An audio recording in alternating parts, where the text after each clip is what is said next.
you talked about the organics in the soil, and I think in your TED talk you also said that muck or organisms need muck to be able to digest straw. Can you explain that a little bit? How the biosphere or biological process here is working, why they need it, and how this is going?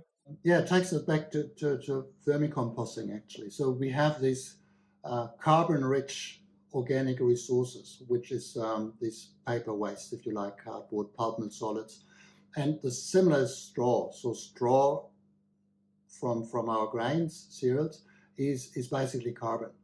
And the microorganism, it takes them a long time to break down this carbon because they need the other nutrients, nitrogen and phosphate I mentioned earlier. And at the same time, we are generating a lot of organic waste, which is rich in nitrogen and phosphate, but doesn't have any carbon.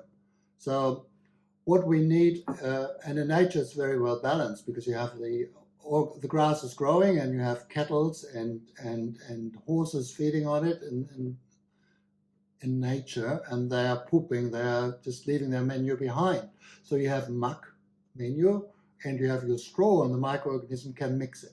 So if we separate this in our industrial world, so we have the pulp mill and the paper waste and everything, and we have biosolids, sewage sludge, and we have sludges from wastewater treatment plants, from milk factories and food processing plants and an abattoir, and we have also the food. Well, on one hand we have the carbon, on the other hand we have the nitrogen, the nutrients. We need both.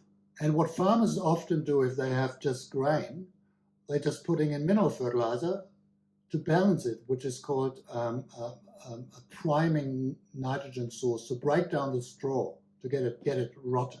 Otherwise it just accumulates in the soil while a lot of farmers burning it, unfortunately.